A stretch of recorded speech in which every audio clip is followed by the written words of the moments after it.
Hi hello வணக்கம் மக்களே. என்ன மக்களே, நியூஸ் எல்லாம் பார்த்தீங்களா இல்லையா? என்னது இன்னைக்கு என்ன ரொம்ப இதாக போயிட்டு இருக்கு. எனக்கு என்னமோ ஒரு விஷயம் புரிஞ்சிருச்சுங்க. என்னமோ ஸ்டாலின் அண்டு முதல்வர் விஜய் அவர்களுக்கு ஏதோ ஒரு புதுசாக ஏதோ ஒரு லிங்க் இருக்கு போல இருக்கு. அதனால தான் போய் சந்திச்சிருப்பாங்க.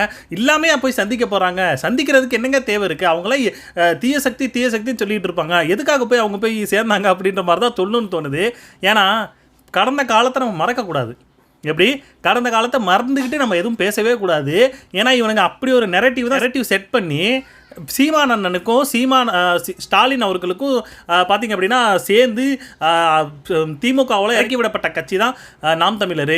ஸோ அவங்களுக்கு பொட்டி போயிருச்சு, சீமானுக்கு இவ்வளோ பணம் போயிருச்சு, சாட்டைக்கு இவ்வளோ பணம் போயிருச்சுன்னு சொல்லி உருட்டிக்கிட்டு இருந்தானுங்க.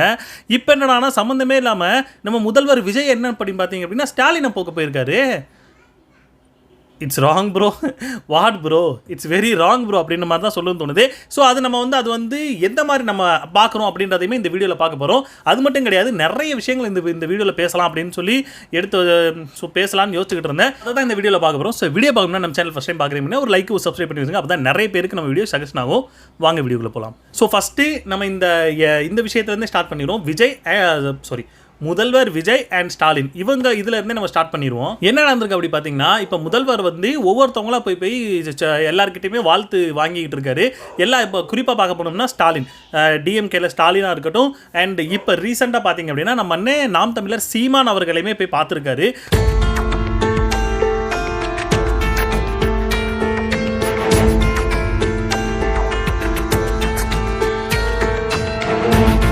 ஸோ அப்போ இது ரீசெண்டாக தான் இந்த வீடியோ இதை வந்து நான் பார்த்தேன். ஸோ அப்படி பார்க்கும்போது இது வந்து மரியாதை நிமித்தமாக எங்களுக்கு தெரியுதுங்க. எனக்கு வந்து அந்த மாதிரி தான் தோணுது. அவர் வந்து மரியாதை ஓகே, நம்ம கூட பார்த்திங்க அப்படின்னா இத்தனை பேர் வந்து இது வந்தாங்க, நாம் இப்போ தான் அரசியலுக்கு புதுசு. ஸோ அவங்க பார்த்திங்க அப்படின்னா இதுக்கு முன்னாடியே நிறைய இடத்துல எல்லாமே அரசியல் பண்ணிக்கிட்டு இருக்காங்க, அவங்களுக்கு அரசியலில் நிறைய அனுபவம் இருக்குது. ஸோ அதனால நம்ம போய் மரியாதை நிமித்தமாக நம்ம போய் பார்ப்போம் அப்படின்னு சொல்லி போய் பார்த்துருக்காரு. எங்களுக்கு எந்த ஒரு டவுட்டுமே இல்லை. சூப்பர் விஜய் இந்த விஷயம் பண்ணது எனக்கு இந்த பாருங்கள் இப்போ எனக்கு புல்லரிக்குது. ஸோ சூப்பருங்க. ஆனால் ஒரு விஷயம், அந்த நெல்சன் ஒருத்தையும் சுற்றிக்கிட்டு இருந்தான். இன்னும் நிறைய பேர், அவன் மட்டும் கிடையாது, இன்னும் நிறைய பேர் பார்த்தீங்க அப்படின்னா ஒரு விஷயத்த ரொம்ப ஆணித்தரமாக ஒரு விஷயத்த சொல்லிட்டு இருந்தானுங்க.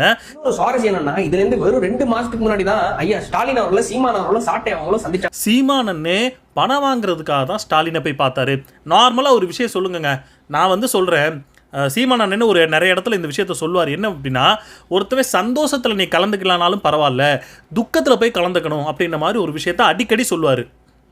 நீ அவன்கிட்ட எவ்வளோ வேணால் சண்டை போடு, நான் கட்டிட்டு உருளுங்க, அதை பற்றி பிரச்சனையே இல்லை. எவ்வளோ பெரிய சண்டை வந்திருக்கட்டும், நீங்கள் மூஞ்சி பார்த்துக்கூடாது, பார்த்தா வெட்டிடுவேன்ற லெவலுக்குலாம் நீங்கள் இருந்தாலும் நீ அவன் கூட சந்தோஷத்தில், அவன் வந்து சந்தோஷமாக இருக்கான், ஓகே, அந்த சந்தோஷத்தில் நீ பகிர்ந்துக்கலன்னா கூட பரவாயில்ல. பட் அவன் ஒரு துக்கத்தில் இருக்கான், யாரோ ஒருத்தவங்க இறந்துருக்காங்க. அந்த இடத்துல வந்து பார்த்திங்க அப்படின்னா மிகப்பெரிய ஒரு இழப்பு ஏற்பட்டிருக்கு. அந்த ஒரு துக்கத்தில் கலந்துக்கணும். இதுதான் மிகப்பெரிய ஒரு நீங்கள் சந்தோஷத்தில் கலந்துக்க வேணாம், அதை பற்றி பிரச்சனை இல்லை. பட் அவன் துக்கத்தில் இருக்கான், அவனை போய் ஆறுதல் சொல்கிறதுக்காவது போய் பார்க்கணும். நார்மலாக சொல்லுவாங்க, சாவு விசாரிக்கிறதுக்கு போலையா அப்படின்ற மாதிரி கேட்பாங்க. அந்த ஒரு நோக்கத்தில், அந்த ஒரு மைண்ட் செட்டில் மட்டும்தான் சீமான் அண்ணன் போய் பார்த்துருந்தார். இவனுங்க எந்த அளவுக்கு உருட்டுனானுங்கன்னு எல்லாருக்குமே தெரியுங்க. சீமான் அண்ணன் 500 கோடி வாங்கிட்டாரு, சாட்டை 2 கோடி வாங்கிட்டாரு, 50 லட்சம் வாங்கிட்டாரு, 2 லட்சம் போகுது, 7 லட்சம் போகுதுன்ட்டு என்ன உருட்டுனாங்க. அது மட்டுமா செஞ்சானுங்க. வேறு என்னென்னலாம் பண்ணானுங்க. அந்த பாருங்க, சீமான் அவனை வந்து அவங்களோட வைஃப் கயல்விழி பேரில் வந்து இந்த மாதிரி மானாமதுரை கிட்ட ஒரு இடம் வாங்கியிருக்காங்க. இது எப்படி இங்கே வந்துச்சு, இவ்வளோக்கு எப்படி ஒரு ஆள் வாங்க முடிஞ்சு, அப்போ திமுக இது இருக்குது அப்படின்னு சொல்லி என்ன உருட்டுனா. நான் என்ன கேட்குறேன், இப்போ உருட்டுங்க. உங்களால் எவ்வளோ முடியுமோ அதை உருட்டுங்க. உங்களால் இனிமேல் பேச முடியுமா? இப்போ நான் கேட்குறேன், விஜய் அவர்கள் பொட்டி வாங்குறதுக்காக தான் ஸ்டாலினை போய் பார்த்தாரா, இல்லை சீமானை போய் பார்த்ததுக்கும் அந்த மாதிரி ஏதாவது ஒரு நோக்கம் இருந்துச்சா? எங்களுக்கு அந்த மாதிரி யோசிக்க தோணலை. நாங்கள் அந்த மாதிரி யோசிக்கவும் மாட்டோம். நீங்கள் யோசிச்சு எங்களுக்கு எந்த அளவுக்கு ஒரு அவதூறு பரப்பிக்கிட்டு இருந்தீங்க. இப்போ உங்கள் முகத்தில் எங்கே கொண்டு வைக்க போகிறீங்க? சீமான் 500 கோடி வாங்கினார் அப்படின்னா, இப்போ முதல்வராக இருக்கக்கூடிய விஜயே ஸ்டாலினை போய் பார்க்க போனார்னா 1000 கோடி வாங்க போனாரா? சொல்லுங்கள், 1000 கோடி வாங்க போனாரா? எனக்கு தெரியும் அவர் வந்து அந்த மாதிரி ஒரு விஷயத்த பண்ண மாட்டார். அவர் வந்து அவர்கிட்ட போய் வாழ்த்து வாங்கலாம், அவர்கிட்ட போய் ஒரு மரியாதை நிமித்தமாக போய் பார்க்கலாம் அப்படின்னு சொல்லி பார்த்துருக்காருன்னு நான் நினைக்கிறேன். உங்களால் அந்த மாதிரி யோசிக்க தோணுமா?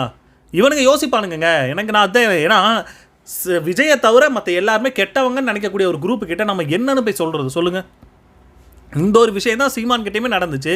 அதை வந்து இவனுக்கு எந்த மாதிரி திரிச்சு இந்த அப்படி இப்படின்லாம் பேசிக்கிட்டு இருந்தானுங்க. இப்போ உங்களால் பேச முடியாது. ஏன்னா பாயிண்ட் இவங்கள்ட்ட இல்லை. இவங்களுக்கு எதிராக நடந்துக்கிட்டு இருக்கு நிறைய விஷயங்கள். இவனுங்க பேசுனானுங்க பார்த்தீங்களா, அதுக்கு முழுக்க ஆப்போசிட்டாக நடந்துக்கிட்டு இருக்கு. ஸோ இது ஒன்றுங்க. ஸோ அடுத்து இன்னொரு விஷயம் பார்க்க போனோம் அப்படின்னா, நம்ம மாதிரி இன்ஃப்ளூயன்சராக இருக்கட்டும், யூடியூபராக இருக்கட்டும், இந்த மாதிரி இன்ஸ்டாகிராமில் ஒரு கட்சிக்கு சப்போர்ட் பண்ணி ஒருத்தவங்க பேசுனாங்கன்னா, சரி ஒருத்தவங்களுக்கு ஒரு கட்சிக்கு சப்போர்ட் பண்ணி பேசுகிறாங்க அப்படின்னா, இன்னொரு கட்சி பண்ணக்கூடிய தப்புக்களை நம்ம சொல்லத்தான் செய்வோம். அந்த கட்சி என்னென்ன தப்பு பண்ணுதோ அதை வந்து நம்ம மக்களுக்கு சொல்லணும். ஏன்னா நார்மலாக நிறைய பேருக்கு தெரியாது, இது வந்து கடந்து போகக்கூடிய விஷயம்னு சொல்லி கடந்து போயிடுவாங்க. பட் அதில் எந்த அளவுக்கு அது தப்பாக இருக்குன்றதை நம்ம சொல்லி நிறைய பேருக்கு தெரிய வர்றதுக்கான வாய்ப்புகள் இருக்குது. ஸோ அந்த இடத்துல கை வச்சுக்கிட்டு இருக்காங்க. இப்போ ஒரு ரீசெண்டாக ஒரு விஷயம் நடந்திருக்கு. என்ன அப்படின்னா, டிவிகே பற்றி யாரெல்லாம் தப்பாக பேசுகிறாங்களோ, அவதூறு பரப்புகிறாங்க, அதை பற்றி வேற. பட் நீங்கள் பண்ணக்கூடிய தப்புக்களை கேள்வி கேட்டாலே அவங்களுடைய சேனலாக இருக்கட்டும், அவங்க மேலே கேஸ் போட்டுக்கிட்டு இருக்காங்களாங்க. இப்போ நாம் வந்து இப்போ தாவேக்கா பண்ணுற விஷயம் தப்பான பண்ணுற விஷயமா இருக்கட்டும், நல்லது பண்ணாலுமே நம்ம பாராட்ட தான் செய்கிறோம், இல்லைன்னு சொல்லவே இல்லை.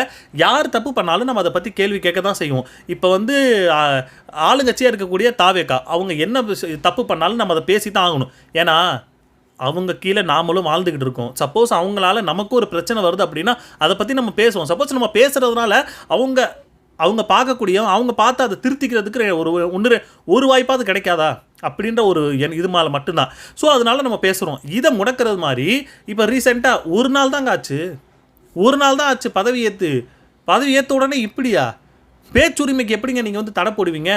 அதுக்கு ஒரு இது பண்ணி இந்த மாதிரி இன்ஃப்ளூயன்ஸுகளை ரிப்போர்ட் அடிச்சுக்கிட்டு இருக்காங்க போல இருக்குது.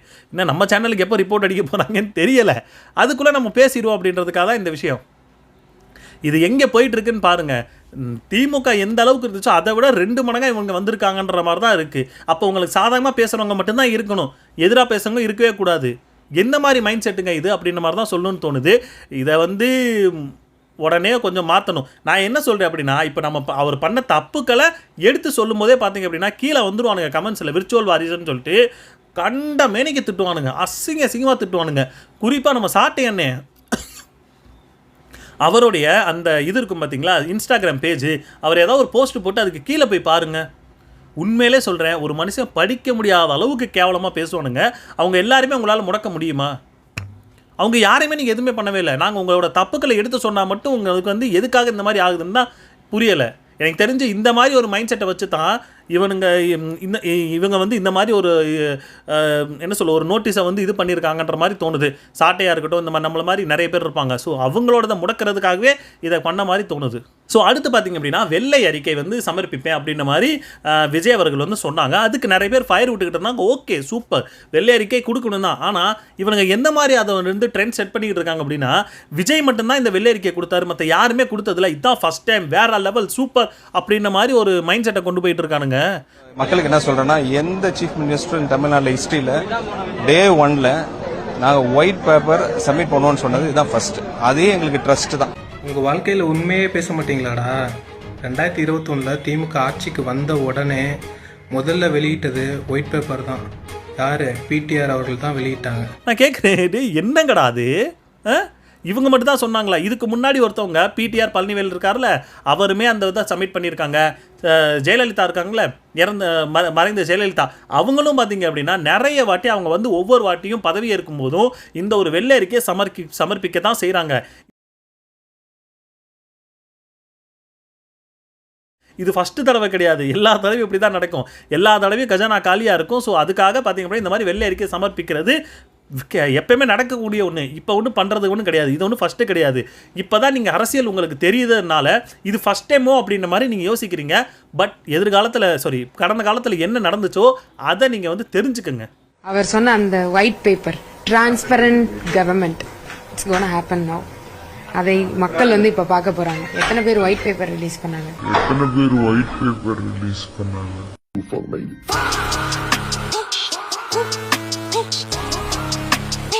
அப்புறம் இன்னொரு விஷயங்க, நம்ம டிவிக்கோட ஆதரவு அர்ஜுனா வந்து ஒரு விஷயத்த சொல்லியிருக்காரு. உண்மையிலே சொல்கிறேன், மிரண்டுட்டேங்க.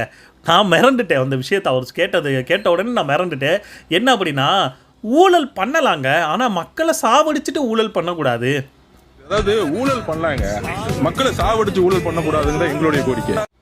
எப்படி ஊழல் பண்ணலாம், ஆனால் மக்களை சாவடிச்சுட்டு ஊழல் பண்ணக்கூடாதான். என்னங்க இது புதுசாக இருக்குது அப்படின்ற மாதிரி தான் இருக்குது. உங்கள் தலைவர் தான் சொன்னார் ஊழல் வந்து நான் பண்ணவே மாட்டேன், பண்ணவும் விட மாட்டேன்னு.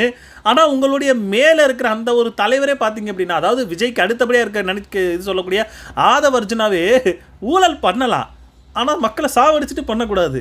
இது என்னங்க புது பொருளையாக இருக்குது அப்படின்ற மாதிரி தான் இருக்குது. மக்களே நீங்களே சொல்லுங்கள் இதுக்கு என்ன அர்த்தம்ட்டு. இன்னொரு விஷயம், எல்லாரையும் பேசிக்கிட்டு இருக்கும்போது இந்த ஆளை பற்றி பேசாமல் நம்மளால் போக முடியுமா? யார் நம்ம அண்ணன் பாரி வள்ளல். அவர் பார்த்திங்க அப்படின்னா ரீசெண்டாக நம்ம மாதேஷ் கிட்ட வந்து பேட்டிக்கு போயிருக்காப்புல. அதில் மாதேஷ் ஒரு விஷயத்த சொன்னார். சீமானை வச்சு தான் மோஸ்ட்லி பார்த்திங்க அப்படின்னா நிறைய தமிழர்களுக்கு பிரபாகரன் யாருன்னே தெரியும், அவர் என்ன பண்ணாருன்றது வந்து அவரை வச்சு தான் தெரியுன்ற மாதிரி ஒரு விஷயம் சொல்லவும் நம்மளால் பயங்கரமான கொந்தளிச்சுட்டு, அதெல்லாம் இல்லை, அதுக்கு முன்னாடி நிறைய பேர் செத்துருக்காங்க, அதுக்கு முன்னாடி எத்தனையோ வீட்டில் வந்து பிரபாகரன் படம்லாம் போட்டிருக்கு, அது என்ன சீமான் சொல்லியா தெரியும் அப்படின்ற மாதிரி நிறைய உருட்டிக்கிட்டு இருந்தாப்புல. நான் சொல்கிறேன், எனக்கு பிரபாகரன் அப்படின்னு ஒரு ஆளை தெரிஞ்சு அந்த தலைவர்னு எனக்கு வந்து தெரிய வச்சதே சீமான் அவர்கள் தான். ஆனால் இதை நான் சொல்கிறேன், ஆனால் இதை இப்போ பாரி இந்த மாதிரி பேசிகிட்டு இருக்காப்புல, இதுக்கு முன்னாடி எப்படி பேசிகிட்டு இருந்தார்னா சீமான் தான் பரப்புனதில் மிகப்பெரிய பங்கு இருக்குது, அவர் தான் முக்கியமான இது அப்படின்னு சொல்லி இவனே பேசியிருக்கான். தேசிய தலைவரை இன்னைக்கு கொண்டு போய் சேர்த்தது நாம் தமிழருடைய பங்கு பெரிய பங்கு. ஆமா, அதுக்கு முன்னாடி தேசிய தலைவர் யாருக்கும் தெரியாதுதான், உண்மைதான், ஒத்துக்கிறேன். தெரியாதுங்க, யாருங்க அவரு தேசிய தலைவர் யாருங்க சொல்லுங்க நீங்களே. தெரியாதுல்ல, யாருக்கும் தெரியாதுல்ல. தேசிய தலைவர் புகைப்படம்லாம் சீமான் அவருக்கு முன்னாடி எல்லாம் யாருமே வீட்டுல மாட்டி வைக்கல, யாருக்குமே தெரியாதுல்ல. என்னடா அது டக்கு டக்குன்னு மாத்துறாங்க எப்படி?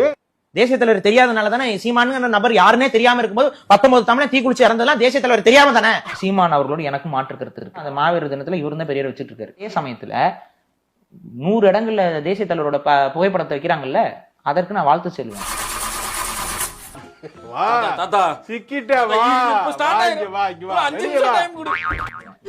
பாராட்டு. உங்களால என்னால மற்றவர்களால செய்ய முடியாததை சீமான் ஏதோ ஒரு விதத்தில் செய்திருக்கிறார். அண்ணே மாதிரி தான், அண்ணன்னு வச்சுக்கோங்க. என்ன அவன் பேசுறதுனால நீங்கள் எதுவும் தப்பாக எடுத்துக்காதீங்க. ஏன்னா அவர் பேசுகிறது வந்து முன்னாடி ஒன்று பேசிட்டு பின்னாடி ஒன்று பேசுகிறேன்னு சொல்லி சீமானை இவன் சொல்லுவாப்புல. ஆனால் இவருமே அப்படி தான் பேசுகிறாரு. அப்போ அந்த இடத்துல உங்களுக்கு வந்து தெரியலை, இப்போ தான் உங்களுக்கு தெரியுதா அப்படின்ற மாதிரி தான் தோணுது. ஏன்னா இதே மாதிரி தான் ஒரு விஷயம் சொன்னாப்புல, நம்மளுடைய புலிக்கொடியில் வந்து புலிக்கு வந்து மேலே வந்து சூரியன் மாதிரி இருக்கும், அதுக்கு அர்த்தம் அப்போ எனக்கு தெரியல, இப்போ எனக்கு தெரியுதுன்ற மாதிரி ஒரு உருட்டு உருட்டிக்கிட்டு இருந்தாப்புல அன்றைக்கி. அதே மாதிரி தான் இப்போவும். அப்போ வந்து சீமானை வச்சு பிரபாகரன் தெரிஞ்சிச்சுன்னு சொல்லி இவர் தான் சொல்லியிருக்காரு. இப்போ என்னடானா அப்படிலாம் இல்லையே, அதுக்கு முன்னாடி எல்லாருக்கும் தெரியுமே, அப்படிலாம் நீங்கள் வந்து சொல்லாதீங்க.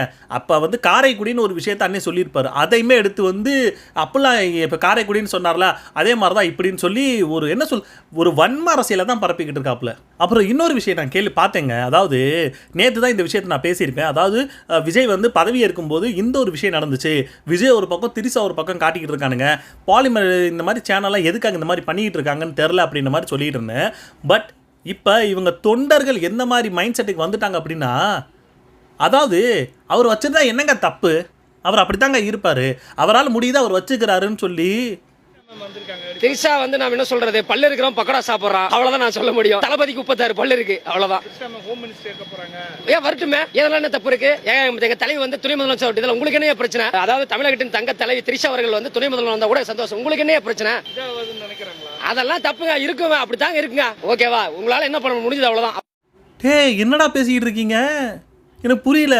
சப்போஸ் உங்கள் தங்கச்சி வீட்டில் இந்த மாதிரி உங்கள் தங்கச்சியோட புருஷன் இந்த மாதிரி பண்ணார், அவர் இன்னொரு பொண்ணு கூட சந்தோஷமாக இன்னொரு பொண்ணு கூட சுற்றிக்கிட்டு இருந்தார் அப்படின்னா உங்களுடைய மனநிலை அப்படி தான் இருக்குமா?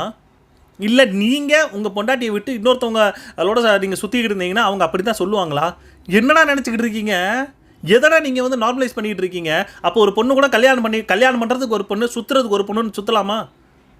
என்னங்கடா, அவர் கூட அந்த நினைப்பில் இருக்க மாட்டார் போல உங்கள் தலைவர். இவங்க என்னன்னா வேற மாதிரி மாறிட்டானுங்க.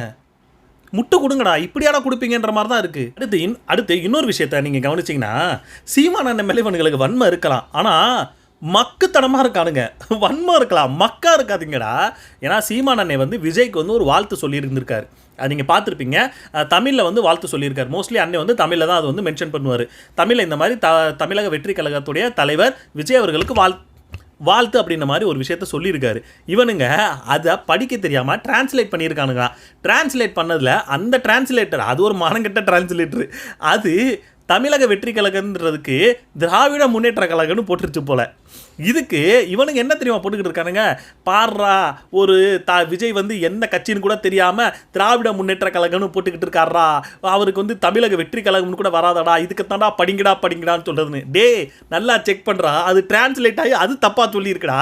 அண்ணன் தப்பாக சொல்லலை, அண்ணன் அடியில் உடனே நான் போய் பார்த்துட்டேன், சீமானோட ஐடியில் என்ன போய் செக் பண்ணேன். இப்படி பார்த்தா அது டிரான்ஸ்லேட்டில் அந்த மாதிரி மாற்றி கொடுத்துருந்தா அவர் என்னடா பண்ணுவார்.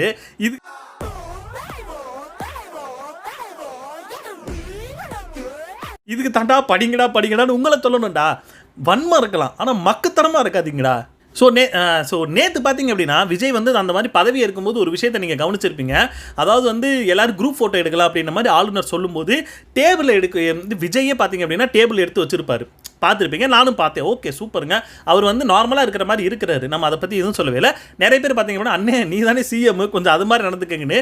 இப்போ அதனால் என்ன ஆகிப்போச்சு, அவர் எடுத்து வச்சதுனால என்ன ஆகிப்போச்சு, இதனால அவர் மேலே இருக்கிற ஒரு மரியாதை கொஞ்சம் மேலே தான் போகும். அண்ணே நீ எதுக்குன்னு இதெல்லாம் பண்ணிக்கிட்டு இருக்க, இன்னும் நீ வந்து சிஎம் ஆனது கூட உனக்கு தெரியாமல் சுற்றிக்கிட்டு இருக்கேன்னு நானுமே ஒரு வீடியோ நான் உங்களுக்கு போட்டு காட்டுறேன்னு. இப்போ ஜாக்கி ஜான் பார்த்தீங்க அப்படின்னா மிகப்பெரிய ஒரு ஆக்டர், எல்லாருக்குமே தெரிஞ்ச ஒரு ஆக்டர் தான். அவருமே பார்த்தீங்க அப்படின்னா இந்த மாதிரி தசாவதாரத்தோட அந்த இதில் லான்ச்சில் வந்து பார்த்தீங்க அப்படின்னா அவர் வந்திருப்பார். அந்த போஸ்டரை வந்து எல்லாருமே பார்த்தீங்கன்னா மோஸ்ட்லி அந்த போஸ்டரை வந்து கிழிச்சிட்டு அதை வந்து கீழே விழுந்திருக்கும். அந்த பேப்பர் எடுத்துகிட்டு போயிட்டு இருக்கார் அவர்.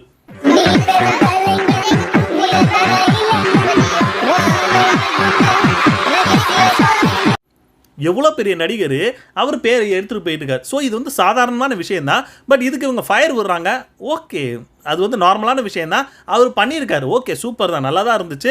நானுமே நேற்று அதை கவனிக்கும் போது பார்த்தீங்கன்னா அவர் என்ன டேபிள் எடுத்துகிட்டு போயிட்டு இருக்காருன்ட்டு, அது அவருடைய என்ன சொல்ற ஒரு பழக்கமாக கூட இருந்து போயிடலாம். அது வந்து நம்ம எதுக்கு இது சொல்லிக்கிட்டு, அது நல்லா இருந்துச்சு அவர் பார்க்கும்போது. அவர் மட்டும் தான் பண்ணார்னு சொல்லாதீங்க, நிறைய பேர் அந்த மாதிரி பண்ணியிருக்காங்க. கடைசியாக பார்த்தீங்க அப்படின்னா இவனுங்க எந்த மாதிரியெல்லாம் மைண்ட் செட் வச்சு சுற்றிட்டு இருக்கானுங்கன்னா, இந்த இப்போ ரீசெண்டாக பார்த்துருப்பீங்க விஜய் வந்து பதவி எட்டான்னு சொல்லிட்டு பைக்கில் டுர்னு சவுண்டை போட்டுக்கிட்டு டம்முன்னு வெடிச்சுக்கிட்டு போயிட்டு இருக்கானுங்க. அது ஒரு பக்கம் பார்த்தீங்க அப்படின்னா ஏற்கனவே இந்த என்டிடிவி காரனுக்கும் டிவிகே காரனுக்கும் என்ன பிரச்சனைன்னு தெரியல. எப்போ போனாலும் பார்த்தீங்க அப்படின்னா கழுத்தில் துண்டை போட்டு இழுத்துறானுங்க. இப்போவுமே பார்த்தீங்க அப்படின்னா என்டிடிவி காரன் போயிருக்கான், போனோன்னா அவன் கழுத்தில் அவனை பேசவே விடலைங்க, பேசவே முடியல. முன்னாடி பார்த்தீங்க அப்படின்னா கேமரா முன்னாடி வந்து ஆடிக்கிட்டு இருக்கானுங்க, கழுத்தில் துண்டை போட்டு இழுத்துக்கிட்டு இருக்கானுங்க. இந்த நீங்கள் கட்டுவானுங்களா நெத்தியில், ஸோ அந்த மாதிரி கட்டி டே விடுங்கடா, நான் வந்து பத்திரிக்கைக்காரனா என்ன ஏன்ட அவன் சொல்கிறாரு, நான் இல்லைங்க நான் டிவிக்காரன் இல்லை, நான் வந்து என்ன சொல்ல பத்திரிக்கைக்காரன், என்னையாங்க இந்த மாதிரி பாடுபடுத்துறீங்க அப்படின்னு சொல்லி அவர் புலம்புறாரு. இவனுங்க விடுவானுங்களா, இவனுங்க டிவிக்கேன்னு கத்திக்கிட்டு இருக்கானுங்க.